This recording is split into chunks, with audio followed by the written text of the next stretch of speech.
আমাদের কিন্তু ভাই সাউন্ড কোয়ালিটির জন্য একটা ভালো একটা পিসি দরকার অনলাইন ক্লাস। আমরা কি ভাই 4090 জিপিটা দরকার নাকি ভাই 5th জেনারেশনের জন্য ওয়েট করব? 4090 না পারলে যার যেমন বাজেট জিপিইউ অবশ্যই নেওয়া উচিত।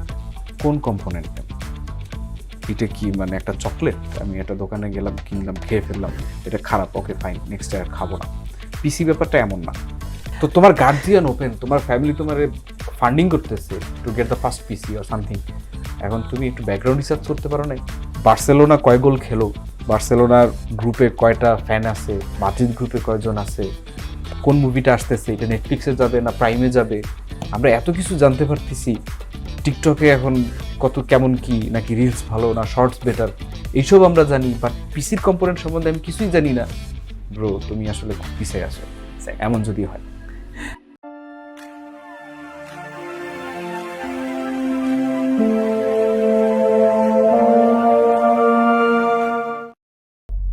আসসালামু আলাইকুম, সবাইকে স্বাগতম জানাচ্ছি টেক্স বাই পডকাস্টের নতুন আরেকটি এপিসোডে।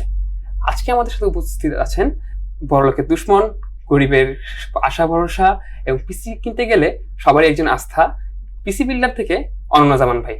ভাই কেমন আছেন? ভালো আছি। ভাইয়া দিনকাল কেমন যাচ্ছে? গরম যাচ্ছে, মানে গরমে জামা কাপড় শরীরে রাখা একটু কঠিন হয়ে যাচ্ছে। তাই নাকি? ভাইয়া আপনার জন্য একটা ভালো একটা সাজেশন আছে, সেটা হচ্ছে এই গরমে একটা রিল্যাক্সফুল এন্ড খুব কমফোর্টেবল কিছু ড্রপ শোল্ডার তৈরি করতেছে NVLTS। স্পন্সর না? ঠিক আছে, স্পন্সরের প্রোডাক্ট অলওয়েজ ভালো। এক্স্যাক্টলি। তো আপনি ওগুলো ট্রাই করতে পারেন, আশা করি খুব ভালো লাগবে। এবং দর্শকদের জন্য আপনার NVLTS এর ড্রপ শোল্ডার গুলো চেক আউট করতে পারেন তাদের ওয়েবসাইটে, এবং টেক্সপায়ার BD20 এই কুপন কোডটি ইউজ করলে পেয়ে যাচ্ছেন 20% ডিসকাউন্ট। আর পিসি বিল্ডার বিডি ব্যবহার করলে পাচ্ছেন 0%। ওকে, আচ্ছা। তো ভাইয়া স্কুল কলেজ সব বন্ধ করে দিছে, ভার্সিটি অনলাইন ক্লাস দিয়ে দিছে। এখন আমাদের কিন্তু ভাই সাউন্ড কোয়ালিটির জন্য একটা ভালো একটা পিসি দরকার অনলাইন ক্লাসের জন্য। এখন এই সাউন্ড কোয়ালিটি বেস্ট অফ বেস্টের জন্য আমরা কি ভাই 4090 জিপিটা দরকার নাকি ভাই 5th জেনারেশনের জন্য ওয়েট করব? আসলে এখনকার ছেলেপেলে চাইবে একটা 4090, সো আমাকে এটাই বলতে হবে, একটা 4090 যদি অ্যাফোর্ড করা পসিবল হয় নিয়ে নেওয়া উচিত। আর 4090 না পারলে যার যেমন বাজেট জিপিইউ অবশ্যই নেওয়া উচিত। না থাকলে তো হবে না, তাই না? না থাকলে এটা আসলে কঠিন হয়ে যাবে। শুধু মানে অনলাইন ক্লাস না, সামনে আরো অনেক কিছু কঠিন হয়ে যাবে। এটা আসলে বলতে গেলে, এক্সপ্লেইন করতে গেলে অনেক সিরিয়াস হয়ে যাবে। বাট তাহলে আমি আশা করি আপনার এই ডেসক্রিপশনটা শুনে আমাদের ইয়াং জেনারেশন ওরা সব অনেক হেল্পফুল হবে, এবং যারা গার্জিয়ান রয়েছেন তারা অবশ্যই ব্যাপারটা একটু এক্স্যাক্টলি এন্ড প্যারেন্টস থেকে কনভিন্স করা খুব ইজি হবে এই ভিডিওটার মাধ্যমে। আচ্ছা তো ভাইয়া, ফার্স্টে শুরু করা যাক, পিসি বিল্ডারের জার্নিটা শুরু হয় কিভাবে? পিসি বিল্ডারের জার্নিটা আসলে শুরু করেন আমাদের সিনিয়র ভাই জাহিদ ভাই। উনি যখন একটু ইয়াং, পড়াশোনা শেষ করছেন, তারপরে উনি লাইনাস টেক টিপস দেখতে দেখতে মনে হলো যে ওকে, আমিও তো পিসি নিয়ে একটু এনথুজিয়াস্ট, আমারও উচিত এই বিলগুলা রেকর্ড করা। তো 2010 সালে আশেপাশে উনি পার্সোনাল অ্যাকাউন্টে কিছু ভিডিও টিডিও দিতেন। তো এর মধ্যে লাইনাস টেক টিপস অনেক গ্রো করে, দেখার পর ওনার মনে হলো যে না, আমার আসলে নিজের নাম থেকে বের হয়ে একটা প্রপার নাম দিয়ে শুরু করা উচিত। 14 সালে উনি পিসি বিল্ডার বাংলাদেশটা খোলেন, এবং উনি তখন ওই যে টাওয়ালের উপরে হ্যান্ডিক্যাম দিয়ে ভিডিওগুলো করতেন। 2015 শেষের দিকে আমি পিসিবিতে জয়েন করি। তো প্রথম দিকে আমি যে পেছনে ব্যাকগ্রাউন্ড ক্রু, এডিট, এটা সেটা এইসবই করতাম। তো ইভেনচুয়ালি অ্যারাউন্ড 2019 কোভিড হিট করার পরে মোস্টলি কন্টেন্টগুলো আমার করা হয়। আপনার পিসিবিতে কিভাবে আসা হয়, মানে আপনার জার্নিটা এখান থেকে আমার শুরু হয়? ব্যাপারটা ছিল সিম্পল। আমি যখন আমার ড্রিম পিসিটা তৈরি করি, তখন আমি দেখতেছিলাম যে আমি যে টাইপের কম্পোনেন্ট চয়েস করতেছি, যেমন আমার মাদারবোর্ড ছিল র্যাম্পেজ 5 এক্সট্রিম অ্যাসুস। তো ওই সময়ের ওই জিপিইউটা, ওই মাদারবোর্ডটা বাংলাদেশে নাই, এক পিস নাকি আনা পসিবল, এবং আনলে পরে আমি একটু কনফিউজড হয়ে গেলাম যে এটা অ্যাসেম্বল কোথায় করা হবে, কিভাবে করা হবে। কারণ ওই মাদারবোর্ড আর বেসিক আর 5টা মাদারবোর্ডের মধ্যে অনেক ডিফারেন্স আছে। ওইটার মধ্যে 1 ক্লিক ওসি ছিল, মানে অনেক নাটকীয় ব্যাপার স্যাপার। তো আমি ইউটিউবে একটু সার্চ করলাম যে এই মাদারবোর্ডটা দিয়ে কিছু কন্টেন্ট দেখি আমি, যাতে একটা আইডিয়া পাই বোর্ডটা কেমনে কাজ করে বা কিভাবে অ্যাসেম্বল করতে হবে। আমি দেখলাম যে বাংলাদেশের এক ভদ্রলোক, সে তার বাসায় বসে টাওয়ালের উপরে এই মাদারবোর্ড দিয়ে একটা পিসি বানাইছে। তো তখন আমি নক দিলাম, আপনি হাত বাড়িয়ে দিলেন? হ্যাঁ, যে ভাই আমি তো এই সেম বোর্ডটা কিনতেছি, আমাকে কি একটু সাহায্য করা যায়? তো তখন জাহিদ ভাইয়ের সাথে আমার পরিচয়। জাহিদ ভাই বললেন যে হ্যাঁ, আমি আপনার পিসিটা পুরোই বানাই দিতে পারবো, কোনো অসুবিধা নেই, কিন্তু আমাকে 3 দিন সময় দিবেন, আর এই 3 দিনে আমি একটু রেকর্ড করে নিব আপনার পিসিটা যে বানানো হচ্ছে এইটা। তো পরে আর কি জাহিদ ভাইয়ের বাসায় আমার প্রোডাক্টগুলো দেওয়ার পরে সে 3 দিনের বদলে 7 দিন লাগাই দেয়, আর 3 মাস এডিটে খরচ করে, কিন্তু শেষ পর্যন্ত কন্টেন্টটা হয়। এবং কন্টেন্টটা দেওয়ার পরে আমি তখন মানে আমার যে প্রফেশন, আমি ওয়েবসাইট বানাইতাম, তো ওইটা নিয়ে খুব বিজি থাকতাম। তো জাহিদ ভাই বললেন যে আমাদের একটা ওয়েবসাইট বানানো যায় কিনা পিসি বিল্ডারের। তো ওইখান থেকে আর কি আমার পিসি বিল্ডারের সাথে জড়িত হওয়া। তারপরে ধীরে ধীরে দেখা গেল যে লাইফের বাকি সবকিছু রিপ্লেস হয়ে এখন পিসি বিল্ডারটাই আছে। এন্ড এখন তো এখান থেকে এখানে। তো ভাইয়া আপনি পার্সোনালি পিসি বিল্ডারের বাইরে আর কোথায় কোথায় ইনভলভড আছেন? আমি একটা স্যান ডিয়েগো বেসড ওয়েব ডেভেলপমেন্ট কোম্পানিতে ফুল টাইম ডেভেলপার হিসেবে আছি প্রায় 11 বছর। ওকে, আচ্ছা আপনার কাছে নেক্সট কোশ্চেনটা হচ্ছে যে কারেন্টলি আমাদের দেশে টেক ইলিটারেসি খুব মানে ম্যাসিভ আকারে। কতটা ম্যাসিভ, যেমন একটা এসএসসি একটা মিডল ক্লাস ফ্যামিলি থেকে বিলং করা একটা স্টুডেন্ট, সে যখন লাইফে কখনো কোনো পিসি বিল্ড করে না বা হচ্ছে আইডিয়া, কোনো বেসিক আইডিয়াটা নাই, হয়তো কোনো কাজিন পিসিতে গেম খেলছে, এটাই তার বেসিক ধারণা। বাট সে যখন এসএসসিটা পাস করে, দেন তার ফ্যামিলি থেকে একটু সাপোর্ট দেয়, একটা পিসি তোমাকে কিনে দিব, অ্যান্ড এট দিস মোমেন্ট এই অবস্থায় দাঁড়িয়ে সে যখন পিসি কিনতে যায়, তার বাজেট যখন থাকে 50,000 টাকা, তখন হচ্ছে তাকে হয়তো মানে লেটেস্ট অনেক ভালো ভালো জিপি অ্যান্ড বাজেট, ওই বাজেটে খুব ভালো পিসি বানানো গেলেও দেখা যায় সেলাররা তাকে হচ্ছে ঠকিয়ে, দেখা যায় যে 4th জেনারেশনের একটা সিপিইউ বা হচ্ছে পুরাতন অনেক কম্পোনেন্টস দিয়ে তাকে পিসি বিল্ড করে দেয়। তো এই বিষয়ে আপনার মতামতটা কি? এই বিষয়ে আমার মতামত হচ্ছে যে এখন এই সময়ে এসে যদি কেউ মানে সেলসম্যানের দ্বারা প্রভাবিত হয়ে ভুলভাল কম্পোনেন্ট কেনে, এই দোষটা আসলে তার উপরেই বেশিটা যায়। কারণ এখন অনেক রিসোর্সেস আছে, ইউটিউব ঘাটেন আপনি, বাংলাদেশের ইউটিউব, বাইরের দেশে ইউটিউব তো আছেই, ইভেন ফেসবুক গ্রুপগুলো আছে, কমিউনিটি আছে, ইভেন প্রত্যেক ফ্রেন্ড সার্কেলে 1-2 জন থাকে যারা নার্ড, ওই ব্যাপারগুলো বুঝে।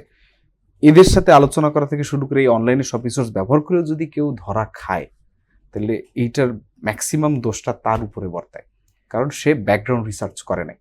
যেমন আমাদের ফেসবুক গ্রুপগুলো আমরা এরকম পোস্টও পাইছি যে ভাই দোকানে বসে আছি, কোন কম্পোনেন্ট নেব, এটা কি মানে একটা চকলেট, আমি এটা দোকানে গেলাম কিনলাম খেয়ে ফেললাম, এটা খারাপ, ওকে ফাইন, নেক্সট আর খাবো না। পিসি ব্যাপারটা এমন না। এই যে আমরা বলতেছিলাম না যে টেক লিটারেসি, পিসি দরকার, গেমিং বা প্রফেশনাল, এই ব্যাপারগুলো একসময় যেমনই থাকুক এখন কিন্তু অনেক চেঞ্জ হয়েছে। এখন পিসি ছাড়া কোনো ধরনের প্রফেশন চিন্তা করা যায় না। চিন্তাই করতাম পিসি মানে হচ্ছে গেম খেলতে হবে, পিসি মানে হচ্ছে অনেক বাবা মা ওইটা ভাবতো, কিন্তু এখন কিন্তু বাবা মাদের চিন্তা ভাবনা অনেক চেঞ্জ হয়ে গেছে। তারা পিসি কে ভাবতেছে যে এটা এমন একটা কম্পোনেন্ট যেটা আমার লাগবে, সন্তানের লাগবে, ক্যারিয়ারের জন্য তার লাগবে। আপনি যাই করেন, আপনি কাগজে এখন কিছু লেখেন না।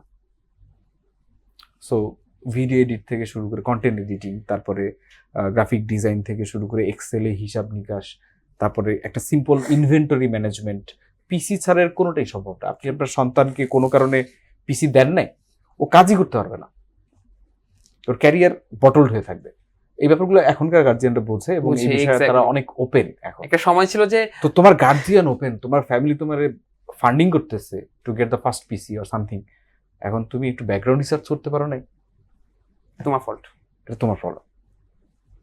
বার্সেলোনা কয় গোল খেলো, বার্সেলোনার গ্রুপে কয়টা ফ্যান আছে, মাদ্রিদ গ্রুপে কয়জন আছে, তারপরে কোন মুভিটা আসতেছে, এটা নেটফ্লিক্সে যাবে না প্রাইমে যাবে, আমরা এত কিছু জানতে পারতেছি।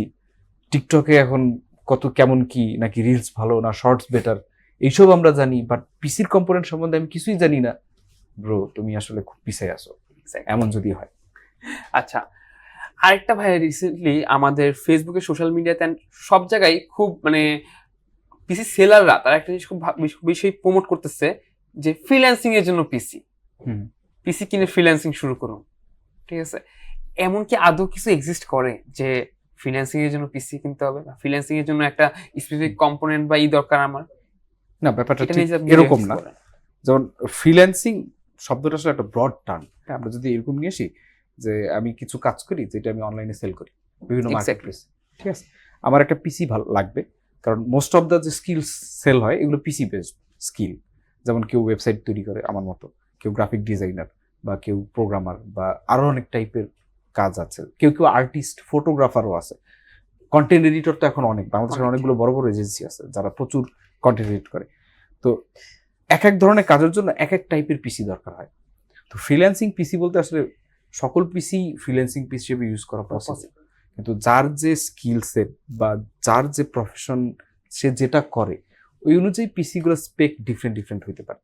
তো এখন যে একজন প্রফেশনাল অলরেডি কাজ করতেছে, হি অলরেডি নোজ যে আমার কি লাগবে, আর যে শুরু করতে যাচ্ছে সেও যেহেতু এই পর্যন্ত চলেই আসছে যে না আমার স্কিল সেল করা পসিবল বা স্কিল আমার গেইন করতে হবে, তাহলে তার ওই রিসার্চটুকুও করা উচিত যে আমি যে কাজটা করতে যাচ্ছি সেটার জন্য আমার কোন টাইপের কম্পোনেন্ট দরকার। এখন সেলাররা তো seller always they will try to push you, হ্যাঁ, কিন্তু এটা মোস্টলি ডিপেন্ড করে যার যারটা তার উপরে, তাকে বুঝতে হবে। ফ্রিল্যান্সিং পিসি বলতে কোনো পিসি নেই, সকল পিসি দিয়ে ফ্রিল্যান্সিং করা পসিবল, কিন্তু আমি যে কাজটা করবো ওইটার জন্য আমার কম্পোনেন্টগুলো ঠিকঠাক হচ্ছে কিনা এটা নিয়ে যথেষ্ট ব্যাকগ্রাউন্ড রিসার্চ করা আমার জন্য জরুরি। আমি যদি না করি আমার ক্যারিয়ার গ্রোথ হবে না। আমি কি করবো এটা নিয়ে যে আমার আইডিয়া না থাকে, হ্যাঁ, আসলে কোনো মানে মিনিং হোল্ড করে না। আপনার যদি আইডিয়া না থাকে, দোকানদারের তো নাই, দোকানদার তো মাঠের বাইরে। এক্স্যাক্টলি। আচ্ছা ভাই, অনেক এরকম মানুষজনও আছে যে একজন বাবা মা একদম বাজেট দিয়ে দিছে যে যাও আনলিমিটেড বাজেট, তুমি তোমার পিসি বিল্ড করো। ছেলে জানেও না যে তার কি লাগবে, সে কাজটা কি। সে একটা ভার্সিটি মাত্র উঠতেছে, একটা পিসি কিনা লাগবে বা বানানো একটা ল্যাপটপ কিনা লাগবে। এখন সে পিসি বিল্ড করার সময় প্রসেসর অনেক মেইন, প্রসেসরটা চুজ করলো একটা অনেক হাই কনফিগারেশন i9, অ্যান্ড র্যামও চুজ করলো একদম 128GB, এসএসডি সবই পুশ করতেছে, জিপিইউ একদম 4090 পুশ করতেছে। বাট দিন শেষে এইগুলো যে সবকিছু বসতেছে একটা সিঙ্গেল কম্পোনেন্ট, সেটা হচ্ছে মাদারবোর্ড। এইটার মানে সিগনিফিকেন্স কতটুকু এটা যদি আপনি একটু বলেন। এটা ডিপেন্ড করে কেস টু কেস, অনেক ভ্যারি করে। যেমন যখন কারো বাজেট বেড়ে যায় তখন তার কাছে অনেক অপশনস চলে আসে যে আমি কি নিতে পারি। তো ইউজুয়ালি দেখা যায় এখন ফ্ল্যাগশিপ মাদারবোর্ডগুলো 80,000 to 1 লাখ টাকার আশেপাশে আছে। তো এর মধ্যে অনেকগুলো ফিচার সেট আছে যেগুলো কেউ জীবনে কখনোই ব্যবহার করবে না।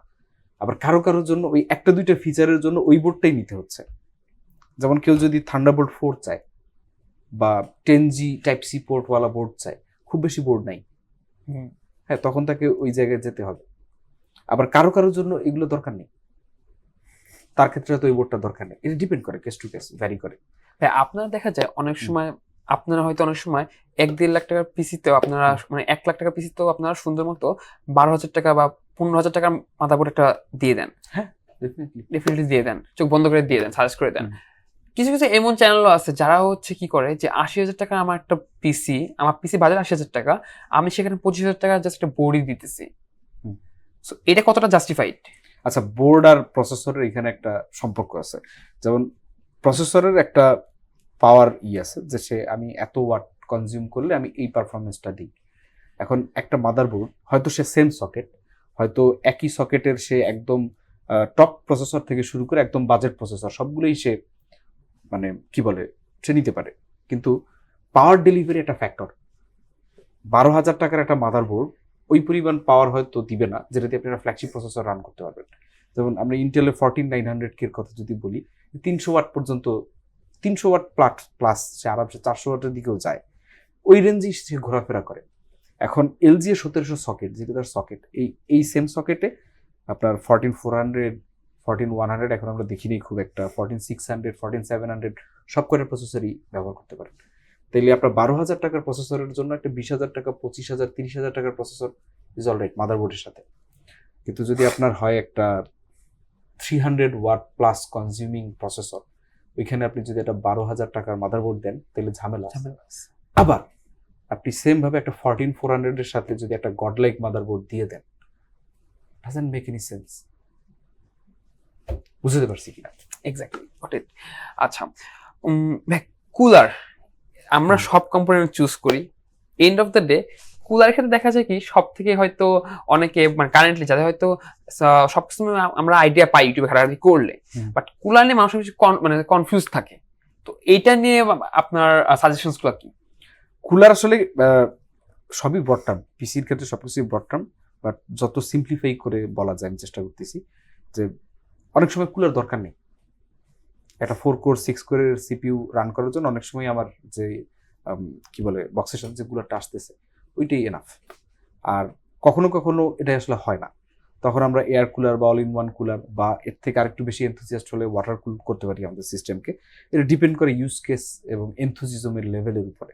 বেসিক ইউজ কেসের জন্য মোস্ট অফ দ্য কেসে এয়ার কুলারগুলো গুড এনাফ। বাজারে 4 থেকে 9-10 হাজার টাকা রেঞ্জে অনেকগুলো এয়ার কুলার আছে, ম্যাক্সিমাম প্রসেসরগুলো দিয়ে কুল হবে, কিন্তু দুই একটা প্রসেসর থাকে যেগুলো একটু বেশি পাওয়ার হাঙ্গি। তো সেক্ষেত্রে হয়তো আমার আরো বড় রেডিয়েটরের অল ইন ওয়ান কুলারের দিকে যাওয়া লাগতে পারে, বাট সবসময় নেসেসারি না। যদি নেসেসারি হয় দেন ওয়াই নট। ভাইয়া এই আপনি যেটা বাজেট বললেন যে 4,500 থেকে 10,000 পর্যন্ত, এই বাজেটে যেরকম ইয়ার কুলার পাওয়া যায় সেম ভাবে তো অনেক লিকুইড কুলার পাওয়া যায় এরকম 7,000 টাকায় পাওয়া যায়। তো 7,000 টাকায় যেমন লিকুইড কুলার পাওয়া যায়, 50,000 টাকায় লিকুইড কুলার পাওয়া যায়। তার থেকে কম দামে আপনি একটা 1 টন এসি কিনতে পারবেন। ট্রু। হ্যাঁ, এরকম আছে। তো এখন ওইগুলো ডিপেন্ড করতেছে যে আমার কি একটা ডিসপ্লে দরকার কুলারের উপরে। যদি ডিসপ্লে দরকার আমি Asus Reusing 3 নিতে পারি, আমার 51,000 টাকা লাগবে।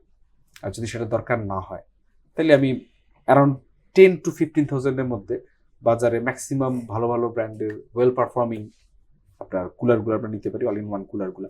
যেমন এখন ওয়ার্ল্ডেরই one of the top brand আর্টিকের কুলারগুলো বাংলাদেশ অফিসিয়ালি পাওয়া যাচ্ছে। তো আর্টিকের একটা 480 মিলিমিটার রেডিয়েটরের মানে লার্জেস্ট রেডিয়েটর যেটা পাওয়া যায়, সেটার দামও আপনার মনে হয় 18,000 টাকার আশেপাশে। কিন্তু এর মধ্যে আপনি কোনো ফ্যান্সি ইয়ে পাবেন না, ডিসপ্লে পাবেন না, এটা সেটা পাবেন না, বাট যদি পারফরমেন্স আপনার প্রায়োরিটি হয় দ্যাট শুড বি গুড না।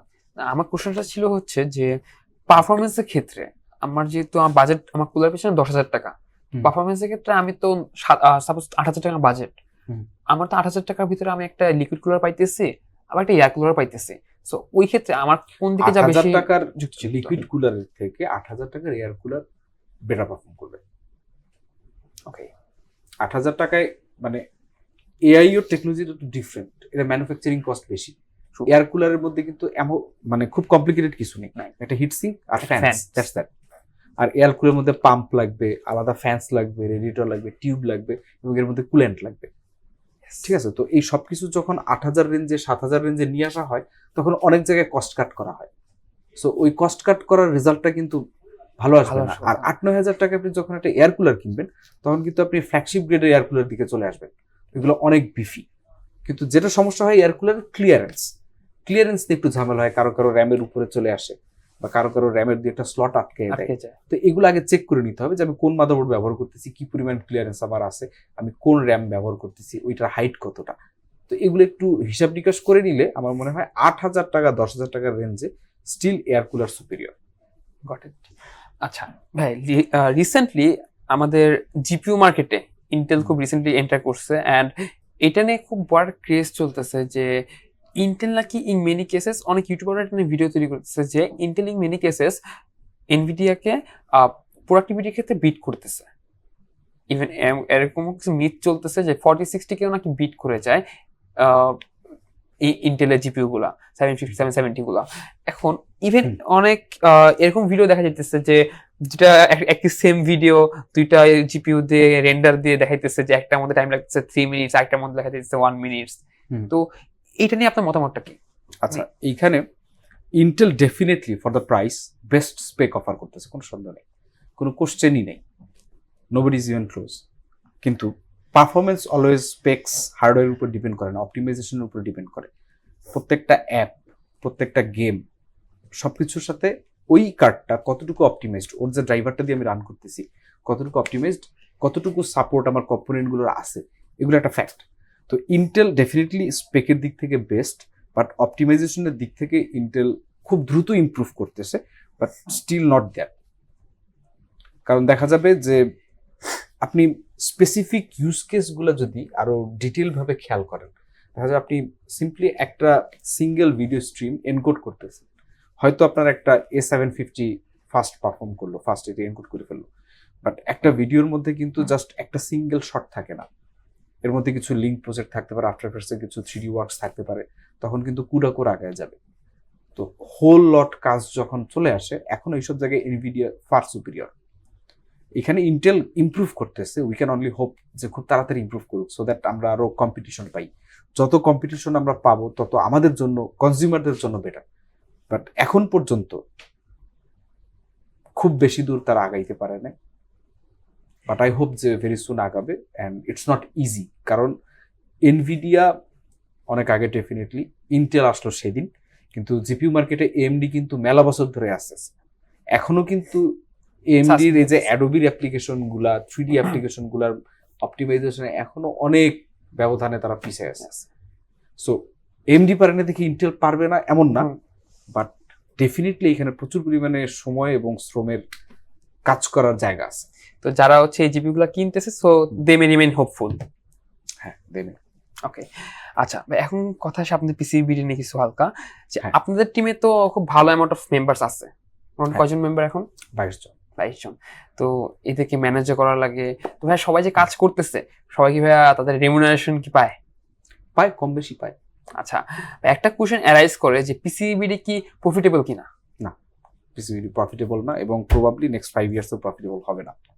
Okay. কারণ আমরা যেই পরিমাণ আর কি খরচ করি আমাদের প্রত্যেকটা প্রজেক্টে, তার থেকে আমাদের আর্নিং খুব কম। ডেফিনেটলি আমাদের স্পন্সর আছে, প্রচুর স্পন্সর আছে, কিন্তু আমরা কখনো মানে এই এক্সপেন্স আমরা ম্যাক্সিমাইজ করি, কিন্তু আমরা স্পন্সর মানিটা কখনো ম্যাক্সিমাইজ করার ট্রাই করি না। আমরা চেষ্টা করি যে একটা ফিক্সড প্রোডাকশন কস্ট কভার করার জন্য যতটুকু দরকার ততটুকুই সংগ্রহ করে, এবং সেটা 99% ক্ষেত্রে ফ্ল্যাট রেট। ওকে ভাইয়া, আপনারা তো আপনাদের কন্টেন্টের উপর খুব ভালো ইনভেস্টমেন্ট করেন। ইভেন রিসেন্টলি আপনারা নতুন ক্যামেরা নিয়েছেন 8K ফুটেজ, ওগুলো আপনারা প্রায় 1 বছর হয়ে গেছে। 1 বছর হয়ে গেছে, এন্ড ওগুলো আপনারা ইউটিউবে, ওই কন্টেন্টগুলো ইউটিউবে আপলোড করতেছেন। আপনাদের যে মেইন অডিয়েন্স মোটামুটি বাংলাদেশের ম্যাক্সিমাম, তো তাদের তো ওই মানে ওই টাইপের ওই কোয়ালিটি বা ওই কন্টেন্ট দেখার মতো ডিভাইসই তো নাই। তো এটা নিয়ে আপনার মতামতটা কি? এখানে আমার মতামত হচ্ছে যে একজন মানুষ সে পিসির ভিডিও কেন দেখবে? এক হচ্ছে দরকারে, দ্বিতীয় হচ্ছে শখে বা এনথুসিজম থেকে সে আরো বেশি জানতে চায়, তাই না? আমাদের ব্যাপারটাও কিছুটা ওইরকম। আমরা এখন চাইলে ফোন দিয়ে ভিডিও করতে পারি, তাহলে আমরা বেটার ডিভাইস কেন কিনতেছি? কারণ আমরা বেটার আউটপুট কি পাওয়া যায় এটা দেখার চেষ্টা করতেছি। ইটস নট লাইক যে ধরেন আপনার খুব কম রিসোর্সেস আছে এমন কেউ দেখতেছে, তার স্ট্যান্ডার্ডই আমরা কন্টেন্টটা বানাবো এমন না। আমরা বানাবো ম্যাক্স যেটা পুশ করা পসিবল সেটাই আমরা করার চেষ্টা করবো। অ্যাটলিস্ট এমনভাবে একটা কন্টেন্ট তৈরি করা যাতে 5 ইয়ার 10 ইয়ার পরেও কেউ দেখে বুঝতে পারে যে না, it was made with some so it is for long time sustainability, long time plus enthusiasm. আমি চাই আমার কন্টেন্টগুলো আরো ভালো হোক, আরো বেশি রিলেভেন্ট হোক, আরো বেশি ইন্টারেস্টিং হোক। এখন সবসময় মোস্ট অফ দ্য মানে মোস্ট ভ্যালু ওখান থেকে স্কুইজ করা যাচ্ছে কিনা এমনটা সবসময় হয় না, এটা হবে না, এটা আপনি অ্যাকসেপ্ট করে নিতে হবে। আপনি একটা 1480 কিনছেন, দ্যাট ডাজন্ট মিন যে আপনি আগামীকালকে মুভি এডিট করতে বসে যাবেন, অথবা আপনি একজন মানে খুব কম্পিটিটিভ গেমার হয়ে যাবেন, আপনি ওয়ার্ল্ড কাপ জেতা শুরু করবেন। আপনি একটা ফুটবল কিনছেন, মাঠে নামছেন, দ্যাট ডাজন্ট মিন আপনি আগামীকালকে রিয়াল মাদ্রিদে খেলবেন। বাট আপনার আছে ফুটবলটা, দ্যাট মিনস আপনি খেলতে পারবেন, আপনার শেখার জায়গাগুলো আছে। তো আমাদের কাছে ব্যাপারগুলো এরকম কাজ করে। আচ্ছা ভাই, আপনাদের কাছে তো অনেক কম্পোনেন্টস, জিপিইউ, মনিটরস এগুলো আসে, তো আপনারা এগুলো কিভাবে ফেরত দিয়ে দেন নাকি রেখে দেন? 100% বাংলাদেশে এখনো মানে কালচারটা এরকমই, লোন ইউনিট এগুলোকে আমরা বলি, ইউনিটগুলো আসে এবং আমাদেরকে ফেরত দিয়ে দিতে হয়। ওকে, এবং এখানে কিছু হারাই গেলে আমাদেরকে জরিমানা দিতে হয়। ওকে, তো ভাইয়া বাংলাদেশে আইটি ইন্ডাস্ট্রি কারেন্টলি যেই অবস্থায় আছে এটাকে আপনি কোন চোখে দেখেন, এবং এটার যে গ্রোথ পটেনশিয়াল সেটা কিরকম? আইটি আসলে খুব ব্রড একটা ওয়ার্ড, আইটির মধ্যে অনেক কিছু আছে। আমি যদি পিসি হার্ডওয়্যারের কথাটা বলি তাহলে এটা আমার জন্য সঠিক হবে, কারণ এর বাইরে খুব বেশি বিষয় আমি বলতে পারবো না। পিসির জায়গাটা থেকে আমি যদি বলি বিজনেস এন্ড থেকে, এইটা আসলে বুম করতেছে। যেমন 2015 সালে আমি যখন আমার ড্রিম পিসি বানাইছি, তখন ওই বছরে one of the most expensive PC ছিল ওইটা। ওইরকম পিসি মনে হয় না 4-5টা হয়েছে, হাতে আঙুলে গোনা যায়। এখন এই সিমিলার কনফিগারেশনের পিসি এভরি মান্থ আমাদের স্টুডিওতে 1-2 বিল্ড হয়, এবং মার্কেটে অলমোস্ট এভরিডে বিল্ড হচ্ছে। কারা বিল্ড করতেছে? তার মানে প্রফেশনালরা আগে আসতেছে, বা আরো যারা ইয়াং পিসি এনথুজিয়াস্ট ছিল যারা এখন আর্ন করতেছে তারা তাদের ড্রিম পিসি বানাইতেছে। এই দুই গ্রুপ অ্যাড হওয়ার কারণে সেলস অনেক বাড়ছে, সো বিজনেস বড় হচ্ছে। আর যেটা হচ্ছে, বাংলাদেশ থেকে অনেক কোম্পানি ম্যানুফ্যাকচারিং থেকে শুরু করে ব্র্যান্ডিং এইসব দিকে আসতেছে। বাংলাদেশের পিসি মার্কেটে এই মুহূর্তে 3টা অন্তত কমপক্ষে বাংলাদেশি কোম্পানি আছে যারা বাইরে থেকে প্রোডাক্ট সোর্স করুক বা দেশে এনে আসে, যেভাবেই করুক। এবং একটা কোম্পানি ওয়ালটন, তাদের কিছু ম্যানুফ্যাকচারিংও আছে। তো এইগুলা কিন্তু বিজনেস পটেনশিয়াল অনেক বেশি। যেমন আমি এখন বাংলাদেশি কোম্পানিগুলোর মধ্যে এমন কিছু প্রোডাক্ট দেখি যারা ওয়ার্ল্ডের যে কোনো ব্র্যান্ডের সাথে কম্পিট করতে পারবে যদি কিছু ফাইন টিউন পলিসিগত ইস্যু তারা সলভ করতে পারে। এবং সেক্ষেত্রে কি হবে, তারা ওয়ার্ল্ড ওয়াইড যে আইটি বিজনেসটা এত বড়, হার্ডওয়্যার বিজনেসটা, এখানে তারা ঢুকে পড়তে পারবে। তাইওয়ান একটা দেশ, এই দেশটা টিকে আছে আইটি বিজনেসের উপর। ওয়ার্ল্ডের true. 3টা বড় বড় motherboard AIB company, Asus, MSI, Gigabyte, 3টেই তাইওয়ানিজ। পৃথিবীর যত প্রসেসর তৈরি হয় তার মধ্যে ম্যাক্সিমাম ব্র্যান্ড যেমন এনভিডিয়া, এএমডি, এদের প্রসেসর থেকে শুরু করে আরো অনেকের প্রসেসর বানায় দেয় তাইওয়ানিজ কোম্পানি টিএসএমসি। তারা গভর্নমেন্ট রুল কোম্পানিটাই গভর্নমেন্ট ইয়ে করে। সো বাংলাদেশ হয়তো তাইওয়ানের মতো হবে না, হওয়ার দরকারও নেই। আমরা আরএমজিতে অলরেডি করে দেখাইছি যে আরএমজিতে যে এরকম কিছু করা যায়, মানে ইন্ডিয়া এত বড় একটা দেশ, এত বেশি রিসোর্সেস, এত বড় পপুলেশন, আমরা ইন্ডিয়ার উপরে। মজার না ব্যাপারটা? এরকম তো আইটিতেও হয়তো আমরা এরকম যেতে পারি, কারণ আমাদের এখনকার যে জেনারেশন আছে এরা কিন্তু হার্ডওয়্যার নিয়ে অনেক বেশি এনথুসিয়াস্ট। তারা অনেক কিছু জানে, যেটা আগের জেনারেশন থেকে যত জেনারেশনরা আগাচ্ছে তত কিন্তু বেটার হচ্ছে। এখন আমি দেখি পিছি পিছি ছেলে পেলে, মানে ওরা দেখে মাঝে মধ্যে মনে হয় যে মানে মাটিতে পড়েই তারা এগুলো জানে। হ্যাঁ, তো ওরা ডেফিনেটলি ওদের পরের জেনারেশন, ইভেন ওরাও আমাদের বয়সে এসে আরো অনেক কিছু করবে। তো আমাদের পটেনশিয়াল অনেক বেশি। আমার মনে হয় ফোকাসের জায়গাটা আর একটু ডায়াল ইন করার সুযোগ আছে, না একটু ডেডিকেশন এন্ড হচ্ছে মানুষের আর একটু অর্গানাইজড বিচক্ষণ ব্যাপারটা। বিচক্ষণ আমরা আসি, আমরা বিচক্ষণ, আমরা কারোর থেকে খুব বেশি কম না। আমাদের ইনফ্রাস্ট্রাকচার, তারপরে কাঠামোগত উন্নয়নগুলো করার অনেক জায়গা আছে। যেমন বাংলাদেশে অনেক ছেলে পেলে আমি চায়নার বিভিন্ন ফ্যাক্টরিতে দেখছি, ওইখানে কাজ করতেছে, কেস ম্যানুফ্যাকচারার, পিএসইউ ম্যানুফ্যাকচারার, সেখানে বাঙালি ছেলে পেলে আছে।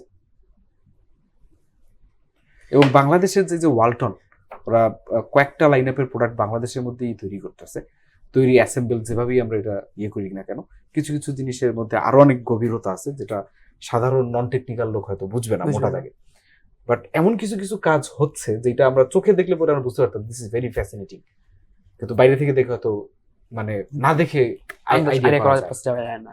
আচ্ছা ভাইয়া, অনেকের মধ্যে একটা কাইন্ডলি এখন ম্যাক এবং হচ্ছে উইন্ডোজ দুইটাই সবার মোটামুটি অ্যাফোর্ডেবিলিটির ভিতরে এসে পড়ছে এন্ড কোয়াইট কম্পিটিটিভ। তো এইখানে যে কোনো একজন মানুষ যদি থাকে যে তাকে একটা মধ্যে চুজ করা লাগবে, তখন আপনি কোনটা প্রিফার করেন, বা হচ্ছে এখানে নিয়ে আপনাকে সে কিভাবে এই জিনিসটাকে করতে পারে, চুজ করতে পারে? এটাও ইউজ কেসের উপর ডিপেন্ড করে যে ম্যাক নেবো না উইন্ডোজ নেবো, ডিপেন্ড করে আমি কি চাচ্ছি। যেমন আমি চাচ্ছি স্ট্যাবিলিটি, প্রচুর পরিমাণ স্ট্যাবল থাকবে আমার সিস্টেম, আমি 2 দিন পর উইন্ডোজ দিব না, আমার ড্রাইভার ইস্যুজ হবে না, একদম যেভাবে আছে এভাবেই চলবে। এবং এখানে যে আমি পারফরমেন্সটা পাচ্ছি that's good enough for me. এবং আমি অ্যাপেলের ইকোসিস্টেমের মধ্যে থাকতে চাই, তার জন্য ম্যাক্স। আর যদি আমি চাই মানে ম্যাক্সিমাম র পাওয়ার আউটপুট যতটুকু স্কুইজ করা যায়, উইন্ডোজ নেই ভালো। কারণ কাস্টম পিসিতে আপনার ফ্রিডম অনেক। আপনি আজকে একটা 3060 ইউজ করতেছেন, কালকে একটা 4060 ইউজ করতে পারেন, পরশু আপনি একটা 4090 ইউজ করতে পারেন, নেক্সট ইয়ারে আপনি একটা 5090 ইউজ করতে পারেন। তো ওই সুযোগটা আপনার থাকতেছে যেটা ম্যাকের মধ্যে নন এক্সিস্টেন্ট। ইভেন আপনি চাইলে স্টোরেজ বাড়াইতে গেলেও আপনার খুব প্যারা খাইতে হবে। আচ্ছা ভাই, ই স্পোর্টস এটার যে কারেন্ট সিচুয়েশন এন্ড এটা যে ভবিষ্যৎ, এটাকে আপনি কোন চোখে দেখতেছেন? স্পোর্টস এর ভবিষ্যৎ আমার কাছে মনে হয় খুবই ইন্টারেস্টিং, এবং কিভাবে এটা প্যান আউট করে এটা দেখার আমার খুব মানে ইন্টারেস্ট আমার জায়গা থেকে। কারণ স্পোর্টস যতদিন পর্যন্ত শুধু পিসিতে ছিল ততদিন এই ইন্ডাস্ট্রিটা আগাচ্ছিল, বাট পেসটা অত বেশি ছিল না। এবং অনেক স্পন্সর, অনেক অর্গানাইজারদের কারণে অনেক জায়গা থেকে এটা কিছু লিমিটেড অপরচুনিটিসের ভেতর দিয়ে যেত। কিন্তু যখন ফোন গেমিং, মোবাইল ফোনের যে গেমিং, কম্পিটিটিভ গেমিংটা আসলো, এটা কিন্তু বুম করলো। কারণ phone devices very easy to মানে অ্যাকুয়ার। গ্রামে আমি গ্রামের ছেলে, আমি এখন খুব কম যাওয়ার সুযোগ পাই, কিন্তু যখন সুযোগ পাই যাই। এখন আগে আমরা ছোটবেলায় আপনার যখন বিদ্যুৎ থাকতো না, বিদ্যুৎ গেলে পরে আমরা গরমের মধ্যে হয় মাঠের মধ্যে বসে গল্প করতাম, নাইলে পরে আপনার এই যে কোথাও গাছপালা থাকলে রাস্তার পাশে এইখানেও বসে আড্ডা দেওয়ার আমার মেমোরিজ আছে, খুব ফন মেমোরিজ। এখনকার ছেলেপেলে এইসব জায়গায় বসে গেম খেলতেছে। তো এটা ওয়ান সেন্সের মধ্যে না তার টাইম কিল করতেছে, বাট আর একদিক থেকে আপনি চিন্তা করেন স্পোর্টস ইন্ডাস্ট্রি বিশাল হিউজ, মুভি ইন্ডাস্ট্রি থেকে অনেক বড়। তো ওইখানে আমরা পেনিট্রেট করার সুযোগ পাচ্ছি অলরেডি। আমাদের আমি যতদূর জানি আপনার 2টা টিম প্রবাবলি এবার পাবজিএম এর যে ওয়ার্ল্ড কাপ বলে এটাকে না কি বলে, কিছু একটা বলে, ইন্টারন্যাশনাল একটা প্ল্যাটফর্ম আর কি, না এটা একদম মানে টপ কম্পিটিশন, যেটা হাইয়েস্ট লেভেল ওইখানে আমাদের 2টা টিম আছে বাংলাদেশে। বাংলাদেশে তো এইটা চিন্তা করা খুব ডিফিকাল্ট ছিল 5 বছর আগে। আমাদের পিসি গেমিংও অনেক ভালো ভালো জায়গায় খেলছে, বাট ওরা যেভাবে আগায় আসছে কেউ হয়তো ভাবেও না যে একটা প্ল্যাটফর্ম বা এখন কিছু তৈরি হবে পুরো ওয়ার্ল্ডে। হ্যাঁ, ইটস গ্রোয়িং। এবং যদিও এখন পিসি গেম ইন্ডাস্ট্রিটাই বড়, মোবাইল গেমিংটা অনেক দ্রুত বাড়তেছে, বাট এক্সেসিবল হচ্ছে। এবং এই প্লেয়াররাই দেখা যাবে ফোন থেকে পিসিতে চলে আসতেছে বা পিসি থেকে ফোনে চলে আসতেছে, এবং ইকোসিস্টেমটা তৈরি হচ্ছে। বাংলাদেশে এখন আমার মনে হয় এভরি উইক কোথাও না কোথাও কিছু না কিছু একটা টুর্নামেন্ট হচ্ছে, যেখানে আগে জাস্ট যখন পিসি গেমিং ছিল মাসে একটা বা 6 মাসে একটা এরকম হইতো। তো ডেফিনেটলি এটা গ্রো করতেছে। এখন ক্যারিয়ারের ব্যাপারটা খুব আর কি ট্রিকি একটা ব্যাপার, যে এই মুহূর্তে আপনি খুব বেশি ইনভেস্ট করে ফেলতেছেন আপনার টাইম, আপনার কোনো ব্যাকআউট করার জায়গা নেই। আই ডোন্ট নো যে 3 ইয়ার্সের মধ্যে আপনি এটাকে ফুললি প্রফেশনাল নিতে পারবেন কিনা, বা আপনার নিজের সেই ক্যালিবারটা আছে কিনা, এটাও কিন্তু গুরুত্বপূর্ণ। যদি আপনার স্কিল থাকে তাহলে কোন দেশে আপনি আছেন ইটস নট এ প্রবলেম। সঠিক। আচ্ছা ভাইয়া, স্কুল লাইফ বা কলেজ লাইফে আমরা দেখা যায় যে এখন যে ইয়াং জেনারেশন ওরা সবাই চিন্তা করে যে এই লাইফটাকে চিল করব, মজা করব, ঘুরবো ফিরবো, এক্সেট্রা এক্সেট্রা। বাট যখন একটু ভার্সিটিতে উঠে তখন বেশ মানে প্রফেশনালিজমে হালকা একটু যখন ঢোকা ট্রাই করে, তখন তারা বেশ অনেকগুলো ধাক্কা খায় just because of the lack of skills. তো এমন কি কি স্কিলস যেগুলো হচ্ছে তাদের উচিত যে তারা স্কুল লাইফ কলেজ লাইফ একটু শিখে আইডিয়া নিয়ে রাখুক, যে তাদের ভবিষ্যতে বা যখন তারা প্রফেশনাল লাইফে এন্টার করবে তাদের জন্য পথটা একটু ইজিয়ার হয়ে যায়, একটু ফ্লেক্সিবল হয়ে যায়। এটা কিন্তু আমাদের এখনকার গার্জিয়ানরা বোঝেন, অনেকেই বোঝেন, এবং এই জন্য আমি দেখছি অনেক ছোটবেলা থেকেই পিসি এনভায়রনমেন্টের সাথে পরিচয় করে দেয়। একটা পিসি কিনে দেন, খেলুক, একটু গেম খেলুক, টাইম লিমিট করে দিলাম দিনে 2 ঘন্টা বা 3 ঘন্টা। এতে কি হয়, সে ওই মেশিনটার মানে ইউজিবিলিটি বুঝতেছে এবং পোটেনশিয়ালটা সম্পর্কে কিছু একটা আইডিয়া পাচ্ছে। তো আমার মনে হয় এখন এই ধরনের ছেলেপেলে আছে, বাট সংখ্যাটা কম যারা এইসবের সাথে পরিচিত না।